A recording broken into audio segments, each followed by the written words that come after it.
मी उभा आहे 9 नाथांपैकी गैनीनाथ महाराजांचा जन्म त्या ठिकाणी झाला ते ठिकाण.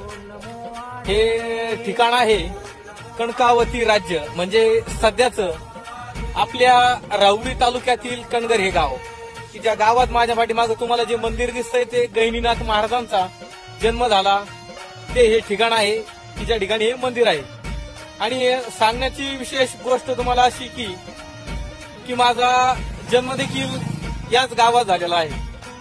आणि तुम्हाला सर्वांना माहीतच आहे की गैनीनाथ महाराजांनी निवृत्तीनाथ महाराजांना ब्रह्मगिरीच्या पर्वतरांगेत जो उपदेश केला किंवा जे अनुग्रह केला, त्यानंतर निवृत्तीनाथ महाराजांनी ज्ञानेश्वर माऊलींना हे केलं. आणि मग त्यानंतर ज्ञानेश्वर माऊलींनी संपूर्ण या जगाला जी दृष्टी दिली.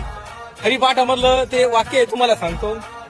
मच्छिंद्राने बोध गोरक्षासी केला, गोरक्ष ओळाला गहिनी प्रती. गहिनी प्रती म्हणजेच गैनीनाथ महाराज. आणि गैनी प्रसादे निवृत्ती दातार ज्ञानदेव सार शोधविले. म्हणजे ज्ञानदेवांकडून जे केलं, ज्ञानेश्वरांकडून जे जगाला दिलं ते निवृत्तीनाथ महाराजांच्या आज्ञेने आणि निवृत्तीनाथ महाराजांना त्या सर्व गोष्टी या गैनीनाथ नाथांकडून. सर्वांना पुन्हा एकदा ओम नमो आदे बोलो नमो आदे.